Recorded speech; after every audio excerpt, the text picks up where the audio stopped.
The television screen flickers in the darkened living room, casting blue light across Al Pacino's face as he sits in his leather recliner, remote control balanced on the armrest.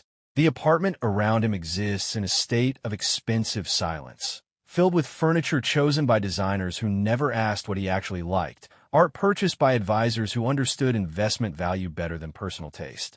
He's been channel surfing for an hour, unable to focus on anything long enough to watch it through to the end. Late-night television offers the usual mix of old movies, infomercials, and talk show reruns from earlier in the day. If you enjoyed the video, don't forget to subscribe, comment, and like it. The recliner cost more than most people make in a year, but it doesn't feel comfortable. Nothing in the apartment feels comfortable, really. It's all too perfect, too coordinated, too obviously expensive. The kind of place that appears in architectural magazines as an example of how successful people live, but feels more like a showroom than a home. Even the remote control in his hand is made of brushed steel and weighs more than it should, as if someone decided that ordinary plastic wasn't suitable for Al Pacino's touch. Through the floor-to-ceiling windows, Manhattan spreads out below him, 40 floors of separation between his living room and the street where normal people walk normal dogs and argue about normal problems. The view is spectacular,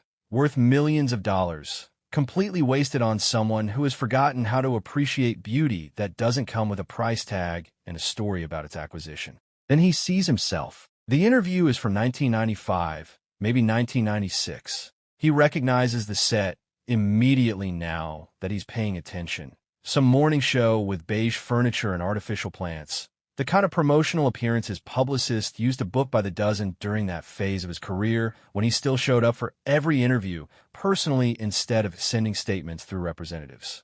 Al Pacino reaches for the remote to change the channel, but his hand stops midway through the motion. The man on screen is talking animatedly about his craft, about the responsibility of acting, about finding truth in fictional characters. His gestures are familiar, but somehow foreign, like watching a talented impersonator perform a version of yourself that's accurate, but not quite right. The younger Al Pacino on screen is wearing a navy blue suit that he remembers buying specifically for press tours, back when he still cared about how he appeared on television, when he still believed that interviews were opportunities to discuss art rather than manage image. His hair is darker, his face less lined, but more than the physical differences, there's something in his eyes that the current Al Pacino recognizes as hope. Hope that the work would continue to matter, that success wouldn't corrupt the reasons he became an actor in the first place. The host asks about his approach to preparing for roles, and the Al Pacino on television launches into an explanation about research and emotional truth and the importance of understanding a character's deepest motivations.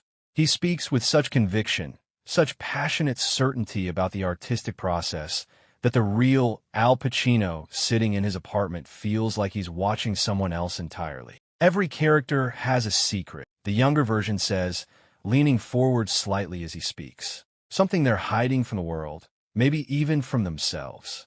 My job is to find that secret and make it real for the audience without ever revealing it directly. That's what makes a performance interesting, when you can sense there's more going on beneath the surface than what's being said. The real Al Pacino doesn't remember giving this interview. Not the specific questions, not his responses, not the enthusiasm that radiates from every word. The man on screen seems to believe deeply in what he's saying, seems to find genuine meaning in the work of acting, in the process of transformation and storytelling that has defined his career for decades.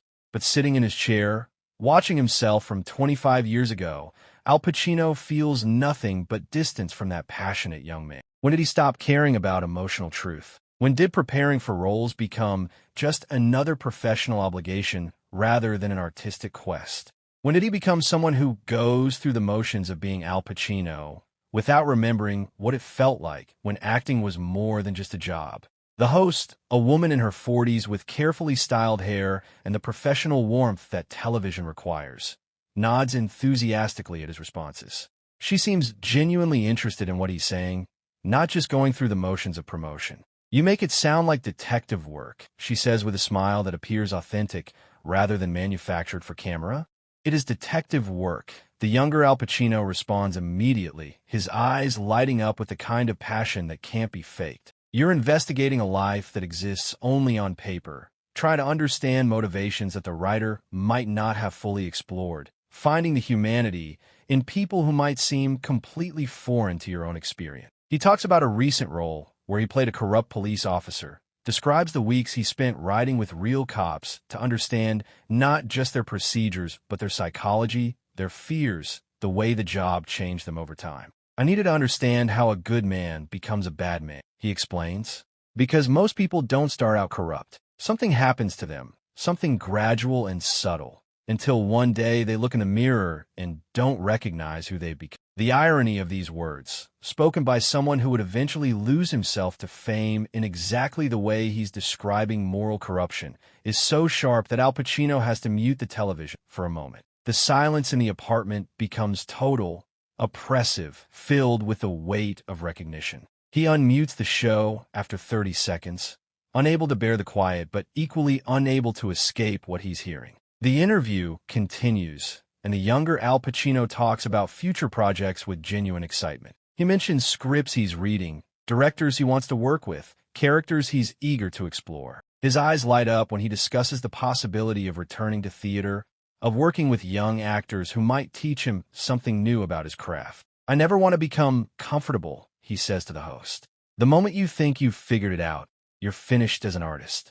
There should always be something in every role that scares you, some aspect of the character that pushes you into territory you've never explored before. The real Al Pacino tries to remember feeling that way about work, about the future, about anything. But the memory won't come. Somewhere between that interview and this moment, enthusiasm was replaced by routine, passion was replaced by professionalism, and the artist was consumed by the businessman who manages his career with careful calculation rather than creative inspiration.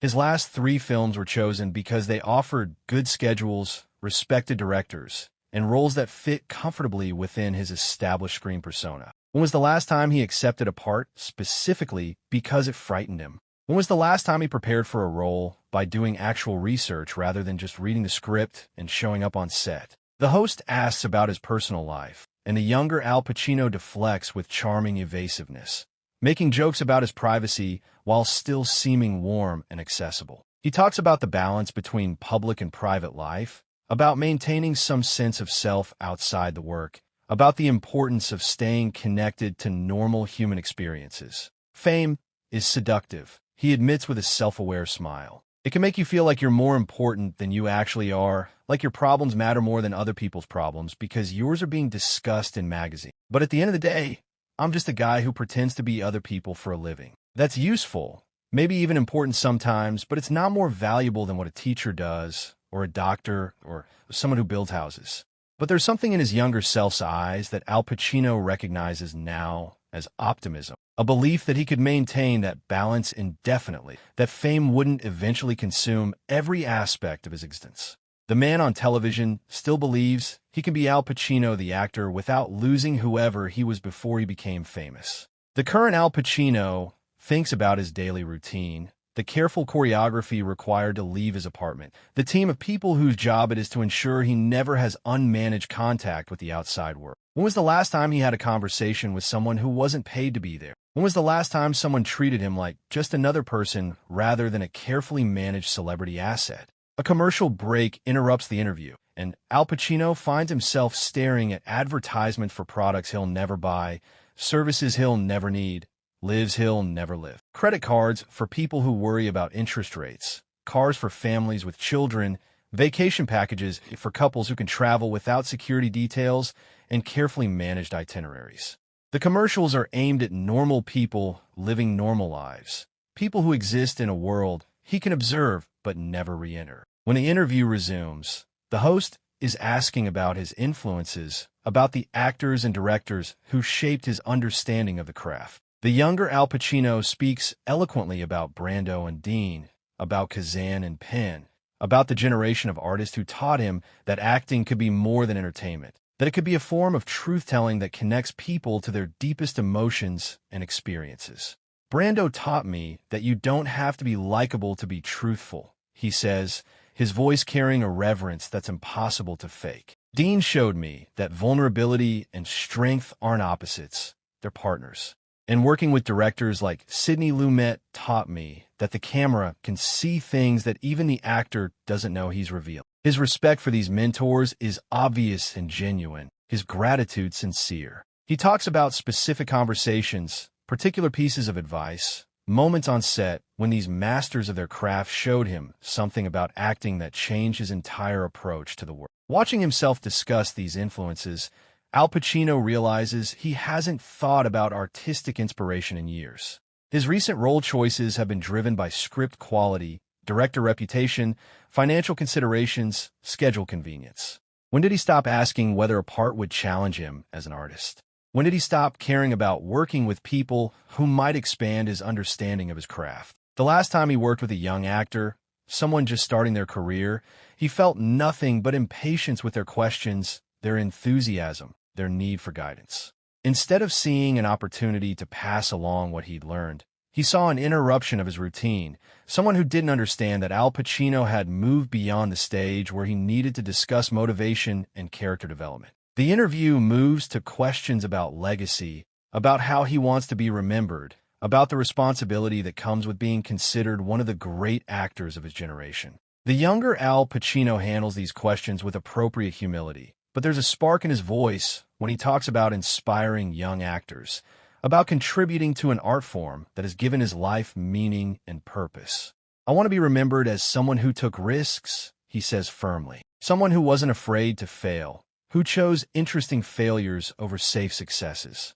Acting is supposed to be dangerous, emotionally and artistically. If you're not risking something real every time you step in front of a camera, then you're just collecting a paycheck. He talks about wanting to be remembered not just for specific performances, but for his commitment to the work, for his willingness to explore difficult characters, for his belief that acting matters in ways that go beyond entertainment value. The passion in his voice is unmistakable, the sincerity undeniable. This is someone who truly believes that what he does for a living has the power to change people, to reveal truth, to make the world a more empathetic place. But sitting in his apartment, watching this passionate young man who shares his face and name, Al Pacino can't connect to any of those beliefs. When was the last time he chose a role because it might reveal something important about human nature? When was the last time he felt that his performance might genuinely affect someone watching it? When did acting stop being about art and start being about maintaining a brand? His recent performances have been competent, professional, safely within the boundaries of what audiences expect from Al Pacino. But they've lacked the dangerous vulnerability his younger self talked about, the willingness to fail in service of finding something true. He's become an actor who delivers what's expected rather than what's discovered, someone who performs Al Pacino rather than inhabiting characters. The host asks about advice he would give to young actors, and the Al Pacino on screen leans forward, suddenly more animated than he's been during the entire interview. He talks about studying life, about remaining curious, about never losing sight of the humanity in every character. He emphasizes the importance of honesty, both in performance and in the choices actors make about their careers. Don't let anyone tell you who you are as an artist, he says with intensity that cuts through the television screen. Agents, managers, studios, they're all going to try to put you in a box because boxes are easier to sell. But your job is to break out of every box they build around you, to keep surprising yourself and the audience. Most importantly, he talks about staying connected to the person you were before you became successful, about remembering that fame is a byproduct of good work rather than a goal in itself. He warns against letting the business side of acting overshadow the artistic side, against becoming so focused on career management that you lose sight of why you started acting in the first place. The moment you start thinking of yourself as a celebrity instead of an actor, you're finished, he says with prophetic certainty. Because celebrities perform themselves, but actors disappear into other people. And disappearing, losing yourself completely in another person's truth, that's what makes this job worth doing. The advice is wise, heartfelt, delivered with the conviction of someone who believes he'll never lose sight of these principles. But watching it now, Al Pacino understands that he's forgotten every word of his own counsel. He's become exactly the kind of actor he once warned others against becoming. Someone who performs success rather than pursuing art. Someone who manages Al Pacino rather than being him. The young man on television speaks about responsibility, about using success to support meaningful work and contribute something lasting to culture. He believes fame will amplify his ability to do good rather than complicate. But Al Pacino knows now that success amplifies nothing except itself. Fame pulls everything toward protecting the image, not serving the work. The platform becomes a prison that destroys the authenticity that created it. The interview ends. The younger Al Pacino jokes, laughs easily, waves goodbye. Then he disappears, replaced by a life insurance commercial that feels uncomfortably appropriate. Al Pacino sits in silence, remote forgotten, the apartment feeling less like a home and more like a museum for someone who died unnoticed, including by the person who inherited his body. That man had plans, ambition, belief that the work mattered. He thought he could stay curious and human despite celebrity. But that person is gone, replaced by someone performing the role of Al Pacino without remembering why he became an actor at all. Passion and purpose have been eroded by decades of careful management and isolation. He can't even remember making the film they were promoting. No scenes, no conversations, no sense of meaning. What once defined him has become invisible, just another credit in a life that feels like someone else's. He walks to the window and looks down at the city, where young actors still believe their work can matter, still make promises he once made. Most will break them, not from weakness, but because fame is stronger than expected, more seductive than any drug. It disguises itself as opportunity, as validation, as importance. Don't forget to subscribe, like, and leave a comment with your thoughts on the video. I always enjoy reading your feedback, but importance, he realizes, is the enemy of truth. Once you start protecting Al Pacino instead of serving the work, the artist dies while the celebrity survives. He thinks about the advice he gave young actors and realizes he can barely remember who he was before success. That person is as lost to him as if he died years ago, leaving only this careful construction behind. The television keeps playing, but Al Pacino stays at the window, recognizing that he has become a stranger to himself. Outside, the city is full of people still believing fame won't cost them who they are. He envies their ignorance, knowing he wouldn't have listened either. The remote lies untouched. He keeps staring out, hoping to glimpse the man he used to be, the one who believed the work mattered, that art could change people. But that man exists only in old interviews now, forever young and unreachable. And finally, Al Pacino understands he's been mourning the wrong thing. Not aging, not decline, but the quiet death of the person who once lived inside him. Watching that interview, hearing that conviction, he realizes he has been living as an imposter for years, carrying on the career of an artist who died without anyone noticing.